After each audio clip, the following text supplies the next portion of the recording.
Buenos días. Empezamos. Buenos días. Hoy tenemos una conversación con Álvaro García Linera, el más importante intelectual latinoamericano del siglo XXI y ahora también gran dirigente político por haber sido vicepresidente del gobierno de Evo Morales. Buenos días, Álvaro. Buenos días, querido profesor Emir. Muchas gracias por tus palabras tan generosas, pero yo resumiría como un militante comunista. Nos conocimos en México, después te pedí la entrada de Bolivia para la enciclopedia, después ya fui a Bolivia víspera de la victoria, te acompañé a Santa Cruz de la Sierra, de vuelta, como no hay transporte público en vista de elecciones, empresarios brasileños ofrecieron un avioncito y creo que para tener seguridad vino uno de ellos con nosotros. Llegamos al día siguiente, domingo, ya fue la victoria. Tú llamaste a Evo, que había ido a conmemorar con sus amigos en Cochabamba, diciendo, venga, ahora eres presidente de todos los bolivianos. Vino, se fue, después partimos para el Alto y todo, después ya es historia. ¿Qué pasó? ¿Qué resumen harías de estos tantos años de gobierno? Y sobre todo, ¿qué significó el paso de un teórico a un dirigente político?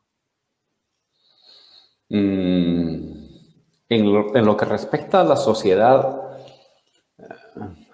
la conformación de un bloque social, una coalición social popular, con núcleo indígena y en torno a ello otras organizaciones urbanas, obreras, barriales,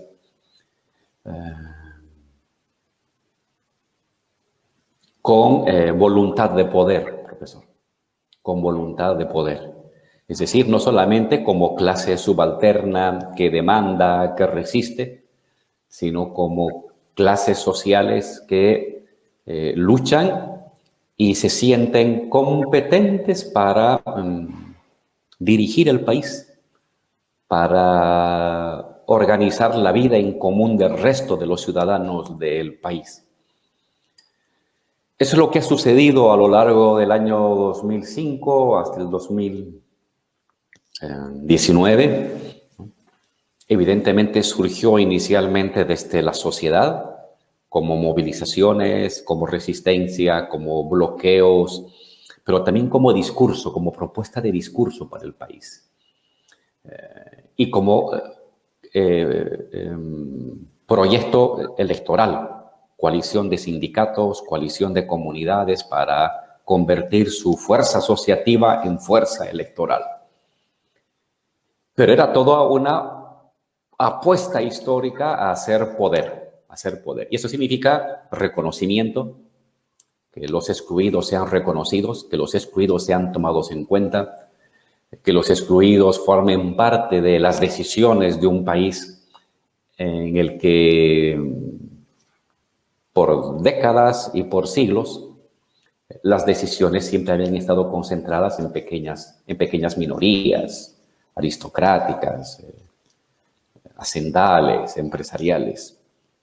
Entonces, esto fue, y los resultados prácticos de esta articulación nacional, indígena, popular, fueron los datos que el mundo conoce. Un país que ha sacado al 25% de su población de la pobreza en una década, el país que ha crecido en promedio 4.5% a lo largo de los últimos 14 años. Un país que ha recuperado la soberanía sobre los recursos naturales, habiendo nacionalizado hidrocarburos, nacionalizado telecomunicaciones, el sistema eléctrico, la distribución de agua, la producción de minerales estratégicos. Entonces, los resultados están ahí en términos de voluntad, de dignidad, pero también están los resultados económicos, los resultados de justicia social, de distribución de la riqueza, de bienestar para la población, en el sentido de mejorar sus condiciones de vida y en base a eso una mirada distinta hacia el mundo, ya no como buscando patrones en el extranjero, que ha sido siempre la constante de los gobiernos conservadores y cipayos que hemos tenido en Bolivia, sino buscando hermanos, hermanándonos con el resto de América Latina, construyendo junto a otros pueblos CELAC, UNASUR, que son formas de formación de la identidad latinoamericana sin padrinazgos del norte. Entonces, esta dignidad nacional nos pudo dar una dignidad continental a lo largo de todo este tiempo. Y sin duda el balance es satisfactorio en lo económico, en lo político, en lo social, en lo internacional. Y en lo personal, me pregunta, profesor, que nos ha acompañado a lo largo de este tiempo con diálogos, con presencia,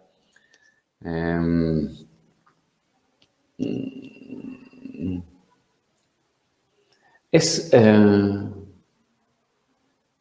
como una culminación temporal de todo una lucha, no en el sentido de haber llegado a la vicepresidencia, porque tú sabes bien que la vicepresidencia para mí ha sido, por supuesto, un honor, pero una eventualidad en la vida, un cargo que uno nunca lo ha buscado, sino lo que uno ha buscado es que el pueblo gobierne, que los indígenas gobiernen y que lo hagan muchísimo mejor que los adinerados, que los especialistas. Y esa lucha que me llevó desde la adolescencia a la cárcel, a la tortura, a perder tus cosas, a perder amistades, en fin, esa lucha se pudo visibilizar. Muchos revolucionarios del mundo no ven el resultado de su lucha y es la siguiente generación la que cosecha. Y yo he tenido el honor de haber visto que parte por lo cual luché, por lo cual soñé, estuviera concretándose. Entonces, en lo personal ha sido una experiencia muy gratificante, muy gratificante. Ser una autoridad de tu patria es un honor, pero ver que tus luchas, de que los indígenas gobiernen, tu esfuerzo para que las clases menesterosas sean reconocidas y tomadas en cuenta, estaba comenzando a cumplirse. Y evidentemente, ya estando en gestión de gobierno, exige a las personas incorporar a lo que venía haciendo uno, escribir, leer, organizar, dar conferencias, reunirse, requiere otro tipo también de habilidades, ¿no? Hay que tomar decisiones. En Bolivia, la vicepresidencia, por constitución aprobada el 2008, el 2009, tiene una función en el Ejecutivo también, es cabeza del Legislativo, pero también forma parte del gabinete del Ejecutivo. Y con Evo, con el presidente Evo, mantuvimos una relación sumamente articulada de división de tareas en el Ejecutivo y de mi parte también atendiendo el Legislativo. Y eso te exige un conjunto de otro tipo de conocimientos, de habilidades, de disciplinas políticas que las tuvimos que aprender sobre la marcha, porque no hay una carrera para ser autoridad, para ser presidente, vicepresidente. La lucha lo lleva uno ahí y, bueno, tiene que asumir inmediatamente las responsabilidades que requiere ello. Entonces ha sido ciertamente una ampliación de las actividades, el acceso a un nuevo tipo de actividades que no las había pensado y las hemos asumido, como siempre, depositando el alma, entregándonos de cuerpo entero a esas nuevas exigencias y pues y ahí están los resultados. Llegaron y se encontraron con el Estado tal cual existía. La Asamblea Constituyente fue determinante para cambiar la naturaleza del Estado boliviano. Sí, cuando uno llega al Estado, se encuentra no solamente con personas que vienen, que son administradores, que tienen un conjunto de funciones, se encuentra con procedimientos, con creencias que son más fuertes y más inamovibles que un edificio de acero o de cemento. Toda esta lectura de funcionarios y de administradores que estaban abocados a mutilar al Estado, entregar los bienes públicos a sectores privados. Entonces, cuando uno les planteaba que íbamos a nacionalizar,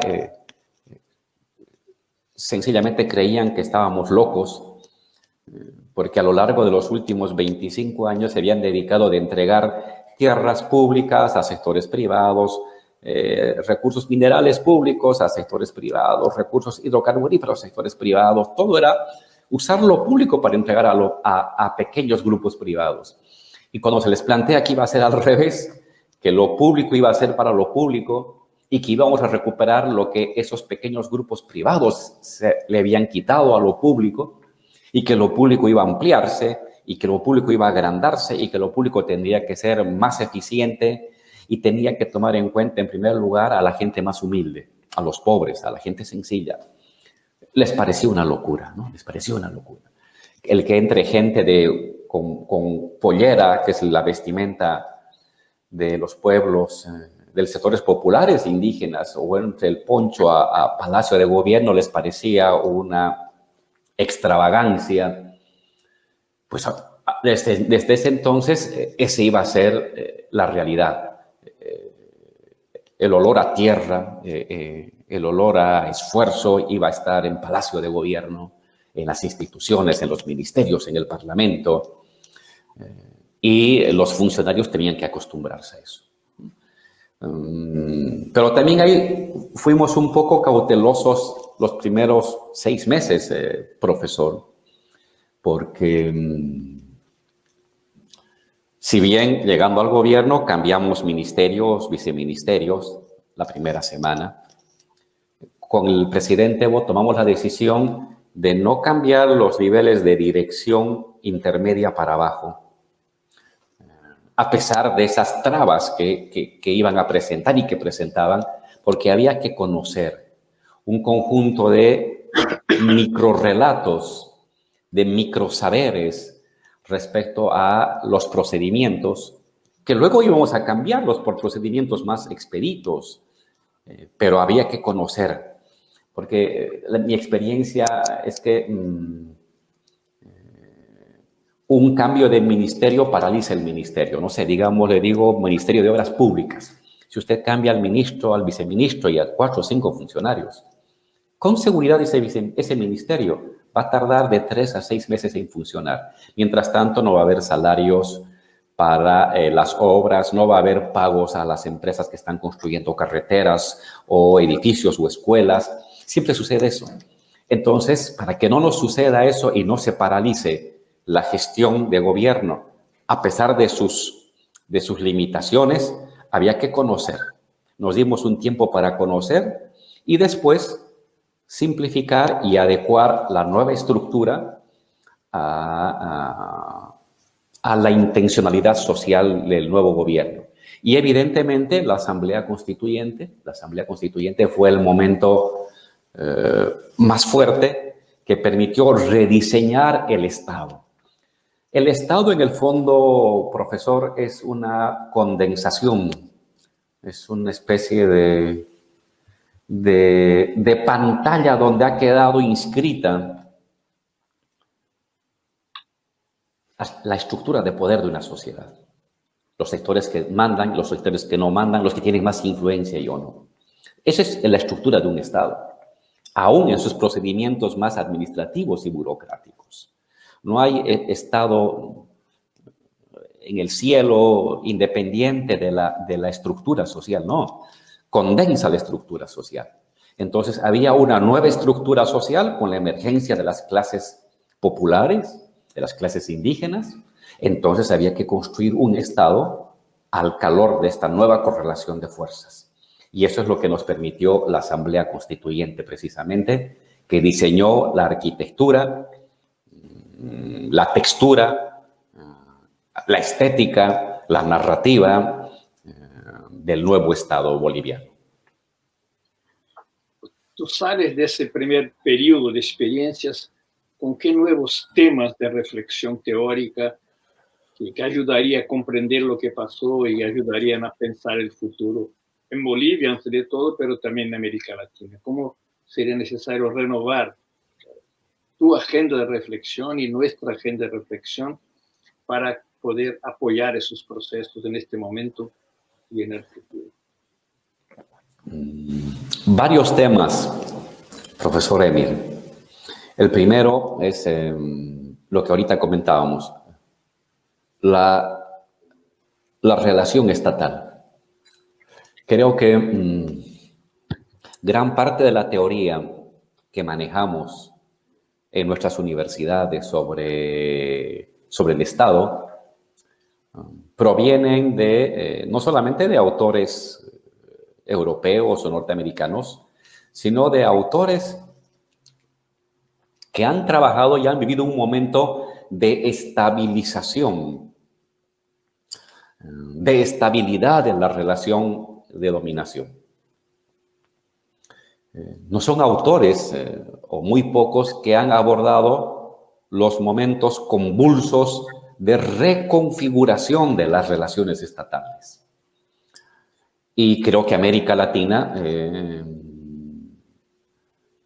puede ayudar mucho a enriquecer la teoría, porque es el momento en que la estructura estatal se vuelve más amorfa y se ve en vivo, sin tanta mediación, cómo se reconstruye y cómo se construye, cómo se forma la lógica institucional de un Estado. Eso solamente sucede en momentos convulsos de movilización social, de gran conflictividad social. Que en verdad eso desnuda la realidad del Estado. Y entonces creo que América Latina y nuestras experiencias pueden apuntalar a una comprensión mucho más rica, mucho más profunda, menos legitimadora del dominio, sino más articuladora del flujo social, del impulso social, de la lucha social en la relación estatal. Entonces necesitamos una renovación de nuestras teorías sobre el Estado, que también en el fondo es una renovación de las teorías sobre la propia sociedad. Hemos estudiado, y nos viene herencia de afuera, ver a la sociedad en su estado de defensa, en su estado de resistencia, heroica, como quiera, pero siempre resistiendo. Y no hemos estudiado a la sociedad ganando, a la sociedad ejerciendo poder, convirtiéndose en poder, con sus problemas, con sus avances y retrocesos. Y entonces eso nos devuelve una fuerza vital de la sociedad. Verla en este momento, de cómo se articula, se unifica, avanza, se vuelve Estado, va por lo electoral, retrocede, tiene problemas, vuelve a articularse. Esta dinámica de la sociedad vinculada al Estado, vinculada al poder real, requiere también un reestudio, un enriquecimiento de lo que entendemos por estructura social, lo que entendemos por movimiento social, lo que entendemos por que se llama estabilidad social, por cohesión social. Entonces, esta mirada más activa del mundo social, esta mirada más relacional del mundo estatal. Y también otro ámbito del conocimiento que yo reivindicaría es el estudio de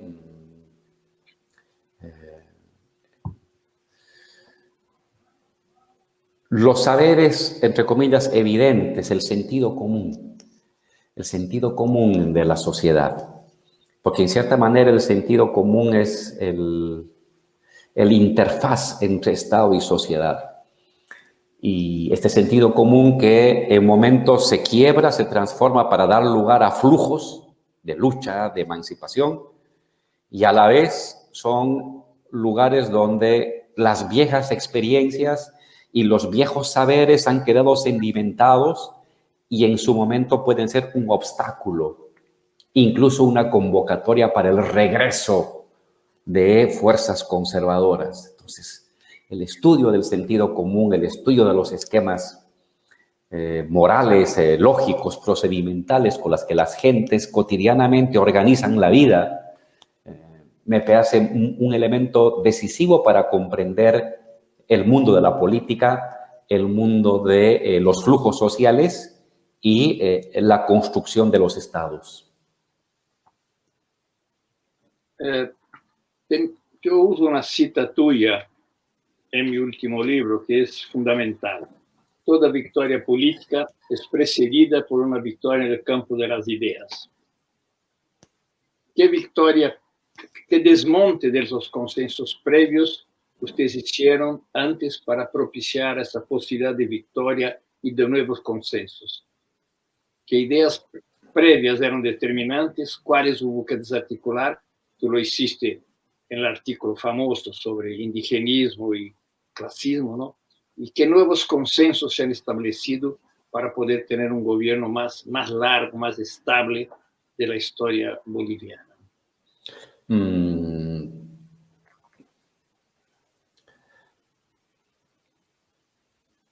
Yo diría que son varios frentes que se atacaron. El primero de ellos fue el de la identidad nacional. Si era una identidad nacional que tenía que construirse de arriba a abajo, amurallándose de lo popular, amurallándose de lo indígena, asumiéndose y creyéndose aristócrata, mirando al extranjero como si fuera el modelo a imitar. Esa fue la identidad que se construyó en los últimos, nacional, que se intentó construir a lo largo del neoliberalismo, y entonces había que mostrar de que esa era una manera fallida, incompleta de construir una identidad nacional duradera, que no se podía construir algo sólido si no era incorporando lo popular, lo indígena, que son la mayoría de nuestro país. Entonces, que lo que llamamos Bolivia no podía hacerse al margen de los indígenas, que lo que llamamos nacionalidad no podía hacerse al margen del obrero, de lo vecinal, de lo popular, que este sueño aristocratizante y extranjerizante con la que las élites en las últimas décadas neoliberales habían soñado, era una manera de despreciar al propio país, a su historia, de imaginarse una burbuja de familias en vez de una entidad territorial estatal, nacional, como es la boliviana. Entonces, ahí había que atacar. Y entonces la reivindicación de lo indígena, de la historia indígena, de lo popular, fue un elemento clave en la que desde distintos lados, como marchas, como liderazgos propios o como escritura, fue horadando este consenso neoliberal sobre lo que iba a ser lo boliviano o lo que debería ser lo boliviano. Un segundo elemento fue el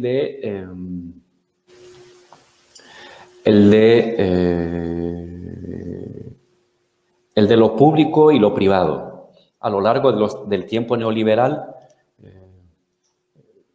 vía televisión, radio, escritores, publicaciones, periódicos, analistas, se iba imponiendo la narrativa de que el Estado era un organismo ineficiente, burocrático, que gastaba dinero, que no servía, y que la mejor manera de favorecer al pueblo era que las cosas que eran públicas, los bosques, los recursos naturales, el agua, la tierra, pasaran a las eficientes manos privadas.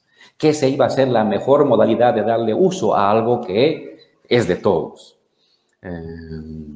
Y frente a eso había que contraponerle al principio de manera muy marginal, porque esta narrativa neoliberal logró imponerse, logró dominar, más aún después del fracaso de una experiencia de izquierda en los años 80 en Bolivia, que llevó a la hiperinflación, y después de la caída del muro de Berlín, que hacía creer de que pues, no había alternativa, que el mundo era esta alianza entre elecciones y privatizaciones, que el destino estaba, ahí iba a acabar el destino de la humanidad.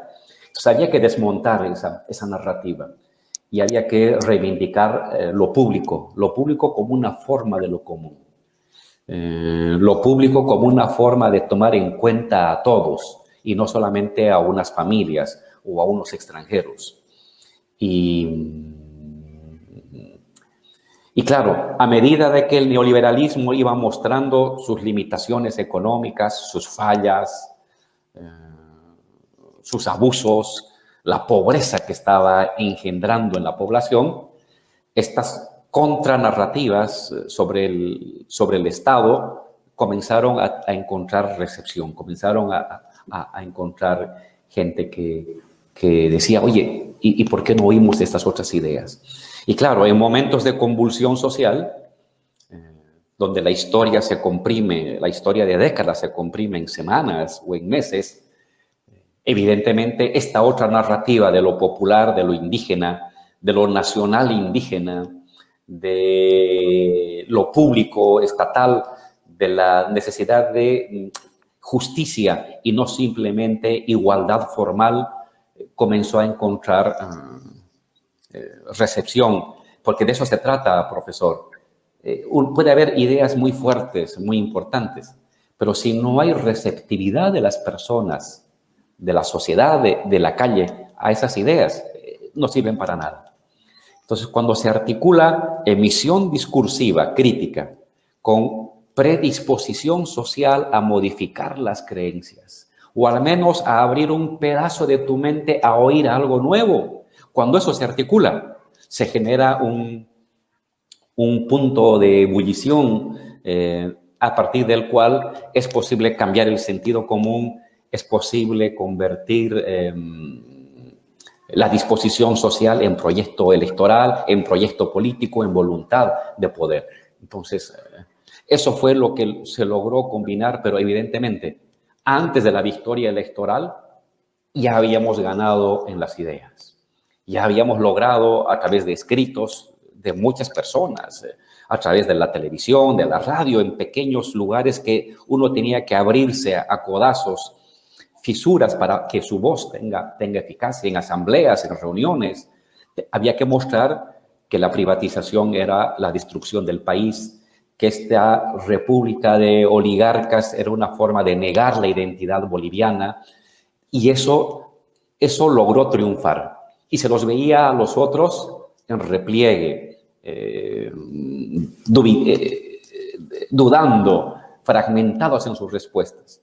A esa victoria en las ideas, a esa victoria en estas ideas fuerza que lograron posesionarse, luego le correspondió una victoria electoral, el año 2005, y luego le correspondió ya una victoria política estructural con la Asamblea Constituyente, que rediseñó la nueva estructura estatal. Nos dimos cuenta, yo me di cuenta, que había una resistencia de la intelectualidad académica tradicional a la comprensión de la nueva situación política que vive Bolivia. Me di cuenta incluso que tú trabajaste más con una nueva generación de intelectuales, ¿no? ¿Qué tipo de prejuicio, qué dificultad bloqueaba la capacidad de la intelectualidad académica, no sé si mayoritaria o no, de adherir, comprender, participar de ese proceso? Lo que pasa es que la intelectualidad académica en los tiempos neoliberales se dividió en dos grupos, uno mayoritario y uno minoritario. Hablo de la intelectualidad crítica,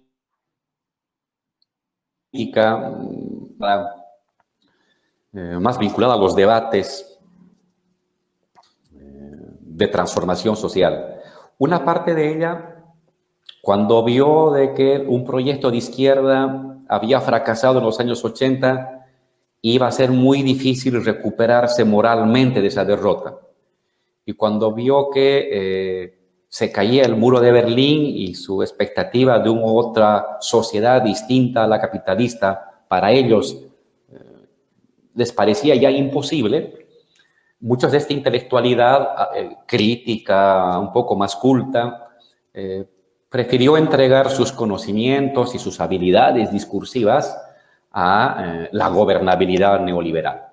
Y se convirtieron en consultores de los ministerios y utilizaron la cátedra para jugar este triunfo inapelable y absoluto de la democracia representativa, de las privatizaciones, de la globalización. Entonces uno vio a izquierdistas, incluso radicales, girar 130, 120, hasta 180 grados de actitud, porque les parecía que el mundo había llegado a su destino. Entonces fue una abdicación intelectual, una abdicación moral frente al nuevo orden neoliberal.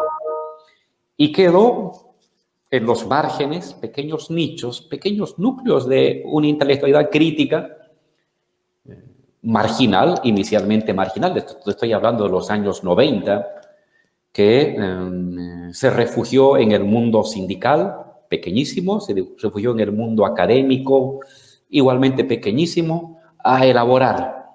Y yo formaba parte de esa minúscula intelectualidad marginal de izquierda, y lo que hicimos era dos cosas: apuntar a lo popular y apuntar a la juventud.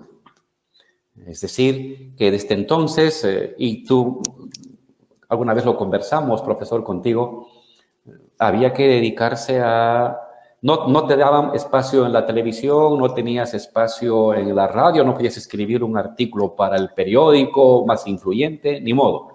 Pero ¿qué podías hacer? Dar una cátedra en la universidad y hablar con 20 alumnos o 30, hacer que te inviten a un barrio en las villas populares para hablar con los jóvenes y irte, y luego encontrar que te inviten a una comunidad agraria para hablar en un sindicato, y luego que te vayas a un centro minero para hablar en la asamblea, y comenzar a oír, a aprender, a palpar cómo está el temperamento de la sociedad y comenzar a convertir eso en teoría, en propuesta política.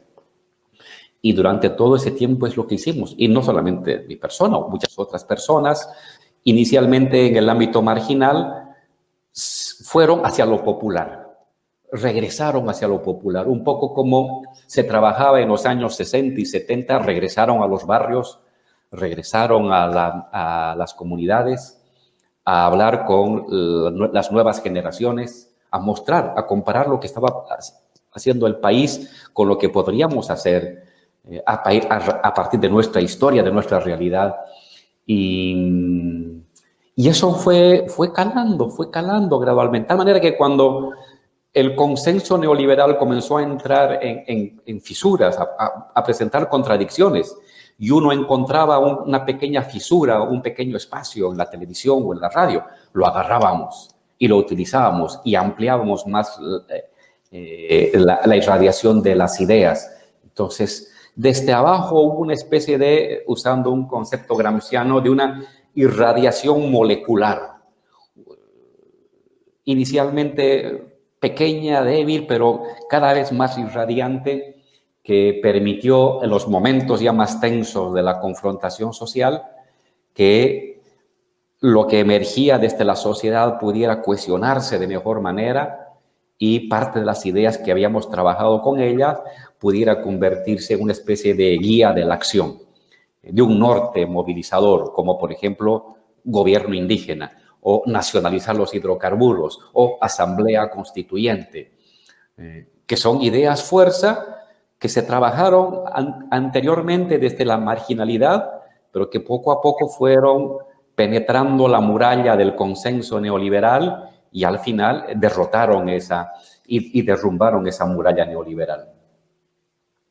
Bueno, me acuerdo el día de la toma de posesión, fuimos a desayunar a tu casa, llegó Evo con las empanadas, después tomamos 2 coches, fuimos a Tiwanaku. Evo llegó con su jean, después reapareció con un dios indígena ahí. Era una manifestación impresionante, mostraba todo lo que había cambiado en Bolivia. Yo la asistí junto con Eduardo Galeano. Bueno, tuvieron un consenso, elección, reelecciones, etcétera. Derrota, ese momento que era 2006, 2007, derrota del intento de construcción de un poder alternativo de derecha. Después, bueno, Evo ganó con 57% la primera vez, si me acuerdo. Habría ganado más, había varios no votantes en elecciones anteriores, sobre todo indígenas, sabían que tenían que reescribirse, pero fue ganando y reeligiendo hasta esa última elección que fue cuestionada por una fraude que no ha existido, como se ha comprobado ahora, pero con una victoria mucho más estrecha, ¿no? Se perdieron sectores de clase media. ¿Cómo fue ese tema que permitió que la derecha los movilizara?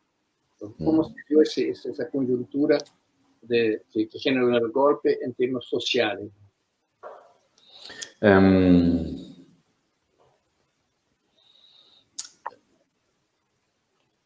Desde el año 2005, que ganamos con el 53%, luego el año 2009 con el, si no me equivoco, 61%, luego el año 2014 con el 63%.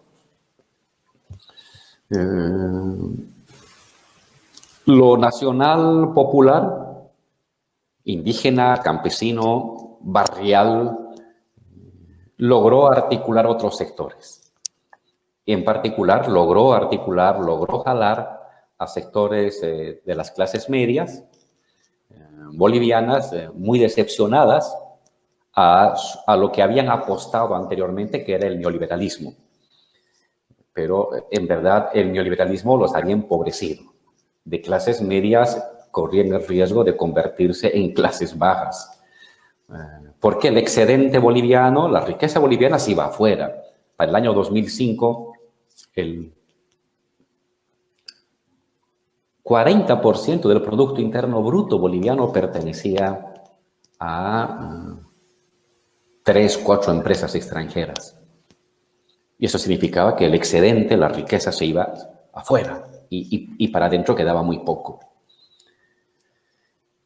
Estas decisiones económicas iniciales permitieron retener ese excedente y eso permitió distribuir la riqueza y mejorar las condiciones de vida de los sectores populares, pero también de las clases medias. Pero, ¿qué pasó paralelamente? Nuestras principales medidas, si bien favorecían a todos, y esa es la clave de un gobierno popular, el tomar siempre en cuenta a todos, pero en particular y fundamentalmente a los más pobres, a los más humildes, lo que hicimos nosotros es mejorar las condiciones de vida de la gente pobre más rápidamente que las condiciones de vida de las clases medias. Ambas mejoraban, pero la de los sectores populares más rápida. Digámoslo así, que el sector popular mejoraba sus condiciones de vida a 80 kilómetros por hora y de las clases medias mejoraba sus condiciones de vida a 50 kilómetros por hora.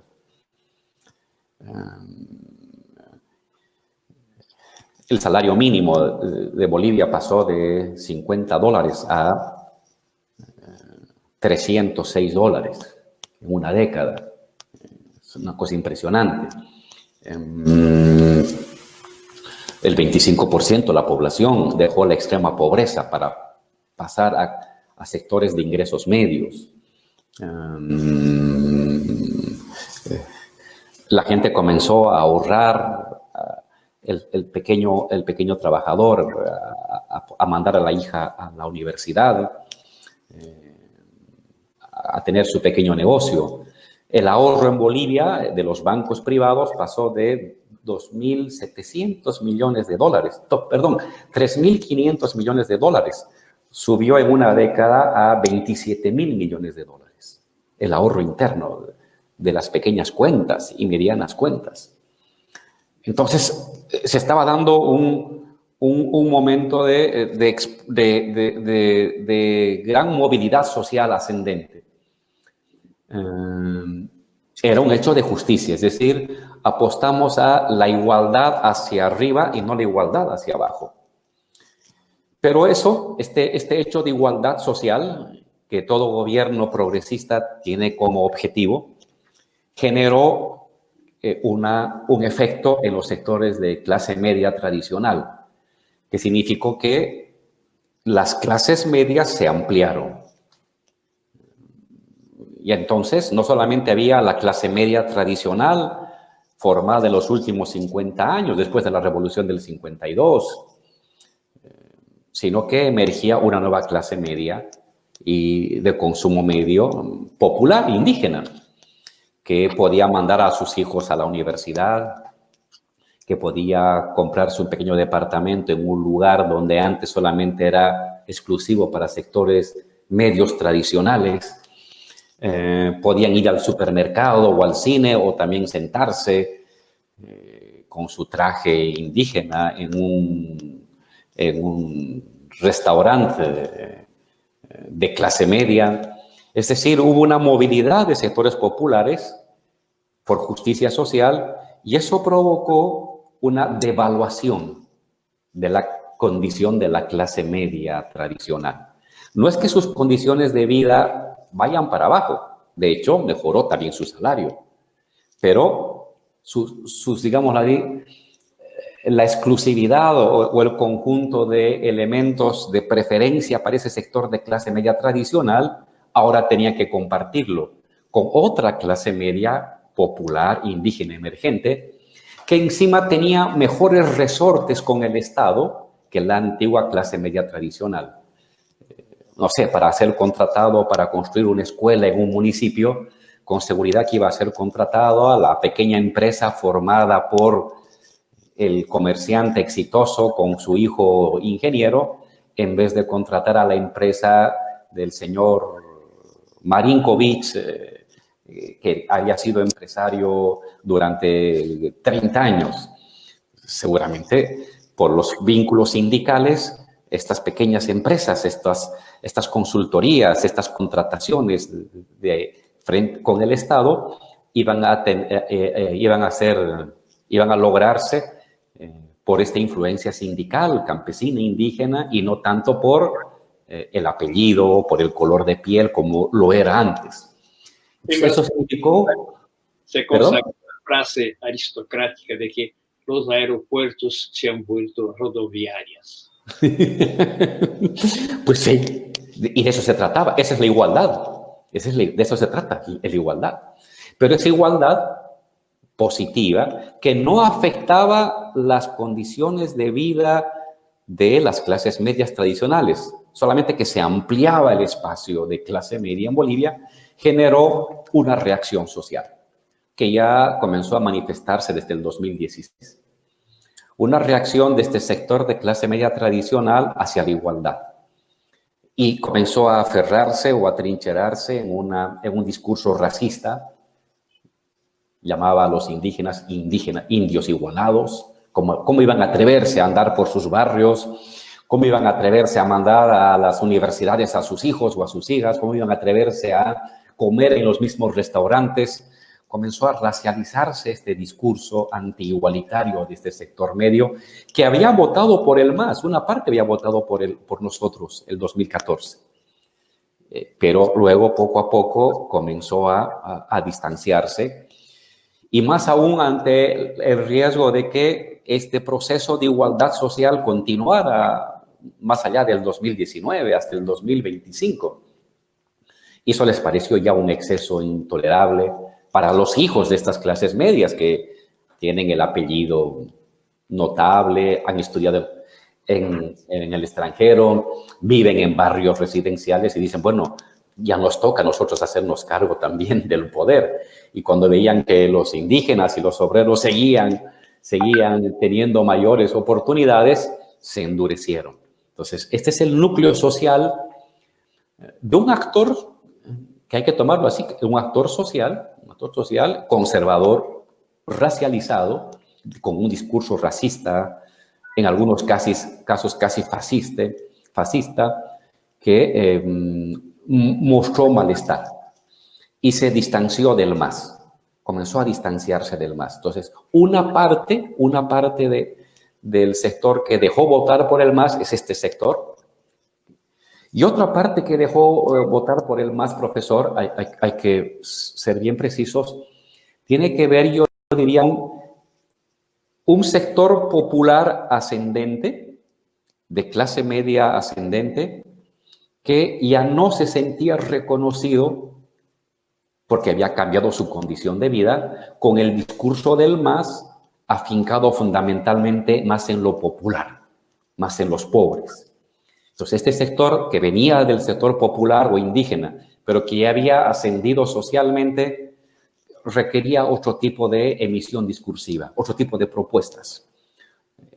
Y quizás no encontró eso en el MAS. Entonces, es el sector medio tradicional de la clase media y un pedazo de la clase media emergente popular, la que se distanció del MAS, y es la que el año 2019, yo digo, se retiró de nuestra votación y por eso bajamos del 62% del 2014 a este 47%, que nos dio la victoria, pero ya no nos dio una victoria tan fuerte, tan contundente e inapelable como eran las victorias anteriores. Vino el golpe, entonces, estuvieron un año en el gobierno. ¿Qué pasó en Bolivia en este año? Un empate catastrófico. ¿Cómo caracterizarías qué es lo que se ha transformado en Bolivia en este año hasta las elecciones?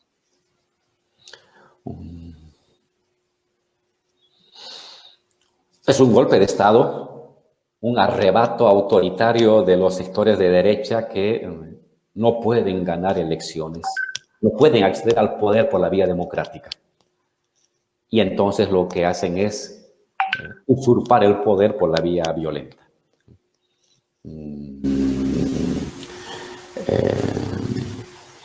Y lo hacen justamente para desmontar lo popular. Y lo primero que hacen es intentar detener o asesinar al líder de lo popular, Evo Morales, que sale con vida de Bolivia, porque la intención de ellos era, si pudieran, asesinarlo.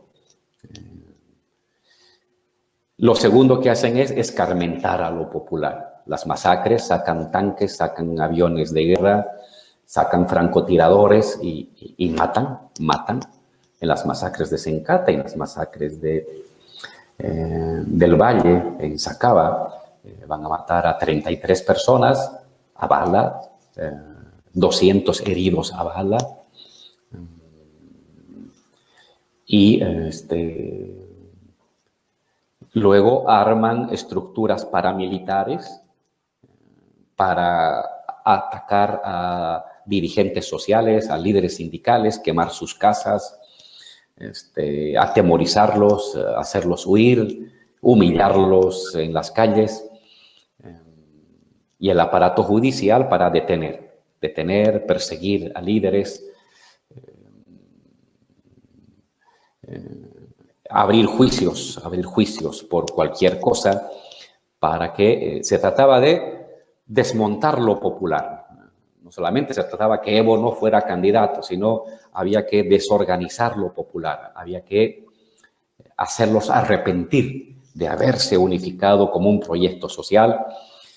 Y de hecho, sienten que su obra está funcionando bien, porque cuando se convocan nuevas elecciones, ellos, en vez de presentarse con un frente opositor unificado, se presentan con muchos frentes políticos. Está Quiroga, está Mesa, está Doria Medina, está Áñez, porque sienten que pueden marchar triunfantes sobre las cenizas y sobre los cadáveres de la estructura popular. Se sienten envalentonados. Y no fue así. Entonces, si me pides un resumen de qué significó este año del golpe de Estado, un esfuerzo violento por desarticular el bloque nacional indígena popular y dividirlo, escarmentarlo para que no sea un proyecto de poder. Y fracasan. Fracasan porque más allá de la represión, la gente se rearticula y más allá de los ataques y las candidaturas y todo el aparataje de medios de comunicación y redes sociales manipuladas desde el extranjero en contra de la candidatura del movimiento al socialismo, igual se gana con el 55%.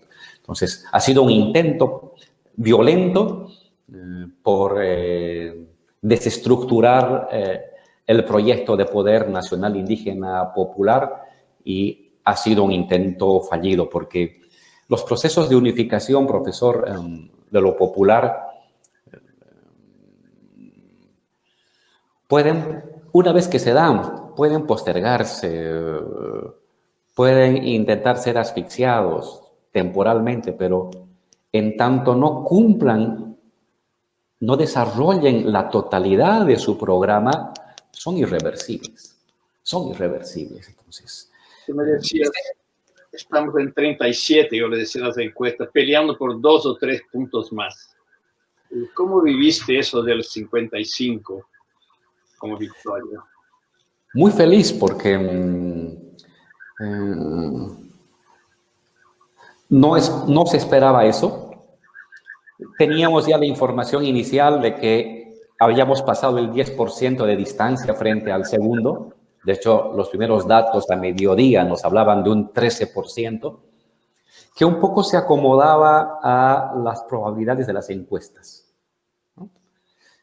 Que nos daban 10 puntos, 11 puntos de diferencia, con más o menos un error de 3 puntos. Entonces, podíamos tener 13 puntos o podíamos tener 8 puntos de diferencia frente al segundo.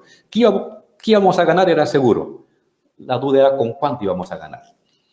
Y, sin embargo, había otros compañeros que desde adentro, que eso es muy importante porque el conocimiento te lo da el encuentro con la gente, profesor. El año 2019, yo sabía que íbamos a sacar menos del 50%, porque te lo dice la mirada de las personas. Cuando vas a la calle, cuando vas al mercado, cuando caminas porque a mí me gustaba caminar mucho por la ciudad para ir a hacer mis cosas personales.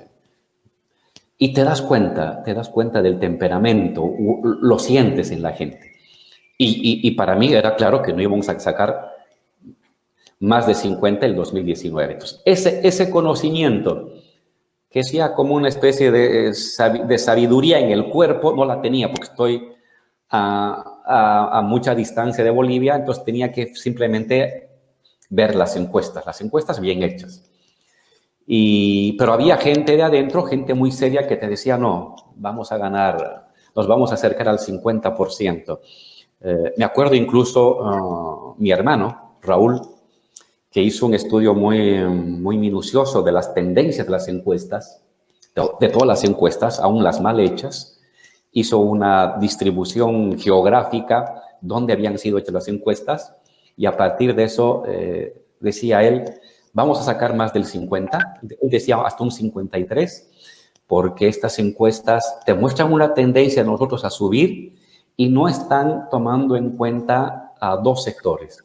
A las comunidades dispersas, donde siempre ganamos con un 80-90% y que son hartas, no son marginales en términos numéricos, y no están tomando en cuenta que la gente tiene miedo a hablar por celular, me decía Raúl.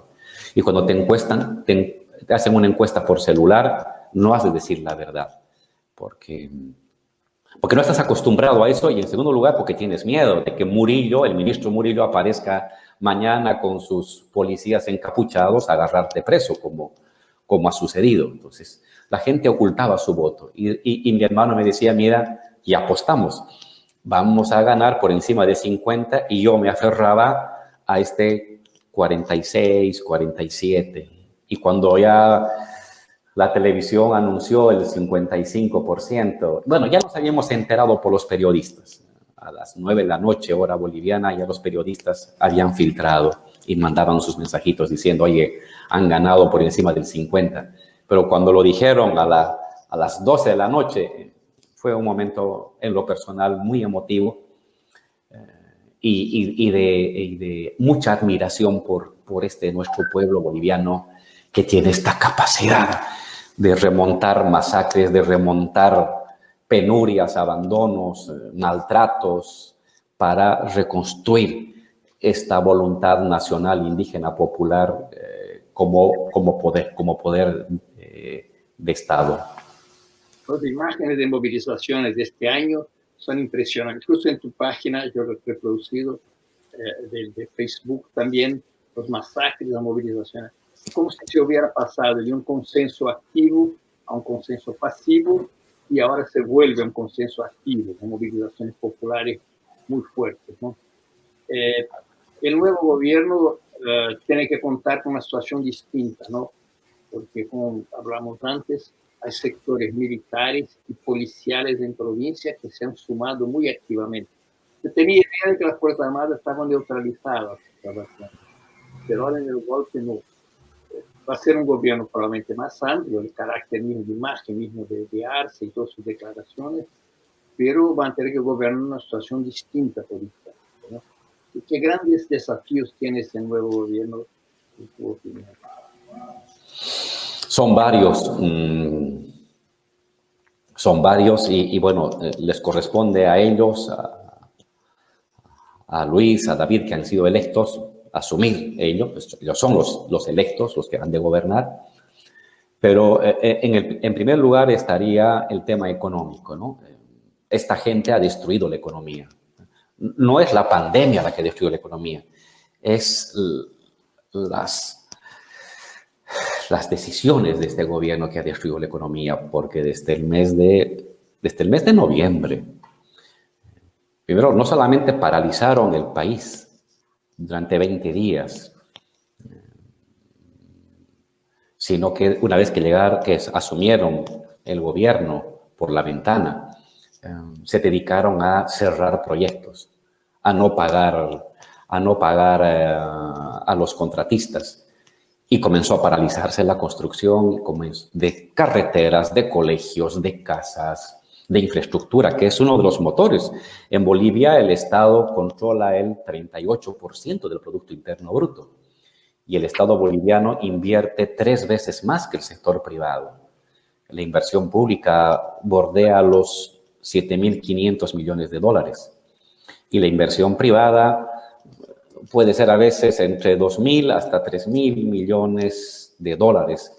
Entonces, entre 2 a 3 veces la inversión pública está por encima de la inversión privada. Entonces, es uno de los motores. Y cuando eso se paraliza deliberadamente, comienzan a haber problemas. Cierran una fábrica de urea porque está en el Chapare, que es la zona de los productores de hoja de coca, donde Evo es dirigente, simplemente para escarmentar.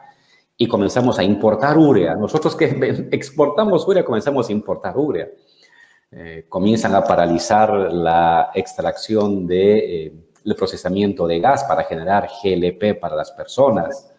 El sector hidrocarburífero negociado por maleantes y por principiantes que van a hacer negociaciones donde a empresas contratistas les regalan millones de dólares, decenas de millones de dólares con contratos hechos a la rápida, mal hechos, sin tomar en cuenta la necesidad del país.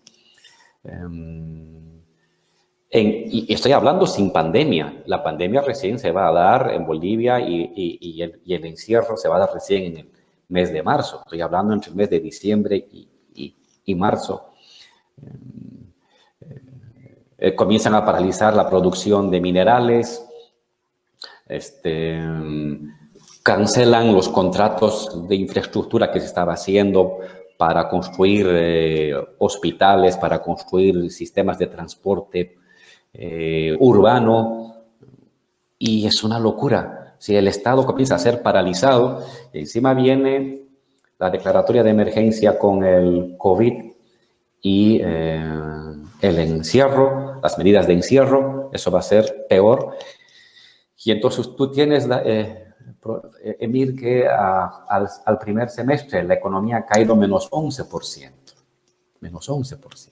De estar creciendo 4.5%, caes a menos 11%. Es una caída de ¿qué? De 15 puntos. Es una caída de 15 puntos.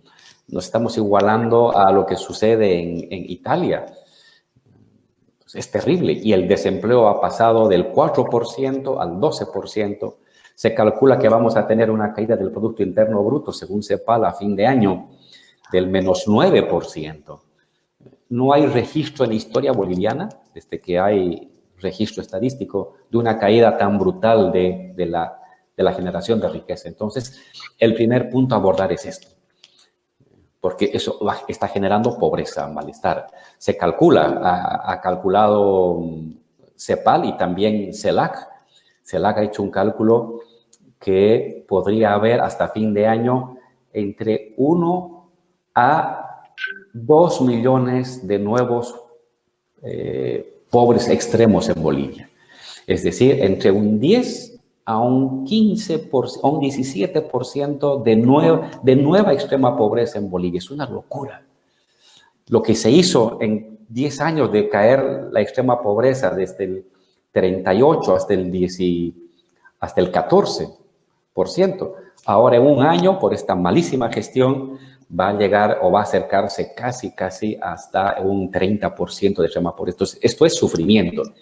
La primera tarea es que no haya sufrimiento de la gente humilde, que no haya hambre, reactivar la economía, reactivar el aparato productivo, hay que reactivar la inversión pública. Entonces, y eso requiere un conjunto de medidas administrativas, financieras, rápidas. Y entonces yo creo que ahí va a estar depositada la principal preocupación del nuevo gobierno. Luego, por supuesto, hay que estar atento al nuevo rebrote del virus. Ya se está dando en Europa, se está sintiendo nuevamente en el continente norteamericano. Va a llegar posiblemente otra vez a América Latina un rebrote o una nueva oleada. Y hay que estar preparado porque en la primera oleada este gobierno se dedicó a robar. Se dedicó a hacer negocios con todo lo que podía. Dejó abandonada a la población. Hoy día comentaba en una entrevista que me hicieron en el periódico chileno La Tercera, que Bolivia estaría como tercer país con mayor tasa de muertes por millar de personas, 0,7. Primero está Perú, luego viene un país creo que europeo y luego está Bolivia con 0,7 personas muertas por 1000. Con datos oficiales, pero el New York Times ha sacado una investigación viendo el número real de nuevos muertos por encima de la tasa normal de mortalidad boliviana. Lo ha comparado con el 2019. Y los muertos triplican lo que está registrado oficialmente. Entonces, la tasa de natalidad probablemente sea del 2 por 1000, por encima del récord mundial que se está llevando Perú. Es una locura. Y claro, cuando uno oye a los compañeros que te llaman, mira, nos hemos enfermado, mi cuñado se ha muerto, el primo de mi vecino ha fallecido, pero eso no está registrado porque la gente ha enterrado a sus muertos en silencio. Ha preferido que no se les haga el examen porque ni siquiera iban a tener ayuda cuando estaban enfermos y si decían que era muerte de COVID, iban a ser aislados encima sin ningún tipo de protección. Entonces, los bolivianos han sido abandonados por su Estado, por su gobierno en esta pandemia y para la siguiente oleada, si es que se da, ojalá que no, pero si se da, tiene que encontrar a un Estado preparado para ayudar, para asistir a su población. Y no es solamente un tema de tener que se llama hospitales, hay que tenerlos, pero hay que tener, si no puedes habilitar canchas deportivas, la cosa es tener capacidad organizativa, utilizar la capacidad organizativa del pueblo, que es muy organizado, para implementar formas populares de control, de registro, de medicación, de atención. Entonces, esa es la segunda tarea. Y también, por supuesto, hay que establecer responsabilidades de este año terrible, de este año que Alguna vez yo lo he calificado de modo algo retórico como un accidente histórico por la letalidad social que ha tenido, por el retroceso social que ha significado contra la democracia, contra la salud, contra la economía, contra la dignidad, contra la gente humilde, ¿no? Este abismo que se ha dado durante un año, y tiene que haber responsables puntuales en los sectores de mando policial, en los sectores de mando militar, en los sectores de mando político, simplemente para ejercer justicia. Se trata de justicia con los muertos, se trata de justicia con la historia. No puede haber impunidad ante semejante desastre y semejante agresión a Bolivia. Entonces yo creo, es una opinión personal, no lo he conversado con Luis, pero debería haber una investigación muy transparente, sin ningún tipo de intromisión política, pero donde se establezca la responsabilidad de los sucesos que han ocasionado este retroceso histórico a Bolivia. Muy bien, Álvaro. Para concluir, tú estás volviendo a Bolivia. ¿Qué función pensarías tener? ¿Retomar tu vida académica, hacer un trabajo de formación política en el MAS? ¿Cómo está tu futuro inmediato? Lo que quiero hacer desde el año 2017, profesor, porque lo veo como una necesidad, es formar y organizar. Formar gente, formar cuadros políticos, ayudar a la organización. Lo que siempre hice, yo desde que soy adolescente hasta que entré a la vicepresidencia, soy un hombre de caminar por las comunidades, de caminar por los centros mineros, para hablar, para difundir, para organizar, para potenciar la estructura interna de este proyecto. Y eso es organización y formación. Me gusta, me siento muy cómodo, me gusta hablar con la juventud, me gusta aprender de ella, me gusta transmitir lo que conozco, me gusta escribir, entonces me gusta el trabajo de las ideas y ver cómo estas ideas van irradiándose molecularmente nuevamente. Entonces necesitamos, en medio de este proyecto nacional, indígena, popular, ayudar a construir esos hilos diminutos, pero acerados, que ayudan a darle consistencia a todo el proyecto. Es algo que siempre lo hice, que desde el 2017 siento que se requiere, y con esta experiencia de una nueva oleada de líderes que se han fogueado en la mística de la resistencia, de la lucha, de la persecución, hay una gran beta para potenciar. Entonces me siento como una persona que va a regresar a hacer lo que siempre hace un revolucionario, un comunista, un catarista, un indianista. Organizar, formar. Organizar y formar, organizar y formar. Muy bien, muchas gracias, Alvarito. O volvemos a conversar por aquí cuando estés en Bolivia, o así que tome mi vacuna, me comprometo a estar allá, reencontrarte por allá. Muchas gracias. Tenemos que vernos nuevamente, profesor, para ir a caminar por donde siempre caminamos, las comunidades, los barrios populares, las fábricas, las minas. Librerías de Buenos Aires, pero no fue posible. Entonces será por allá, por Bolivia. Sí. Muchas gracias, Álvaro. A ti, muchísimas gracias, profesor Emir. Gran abrazo.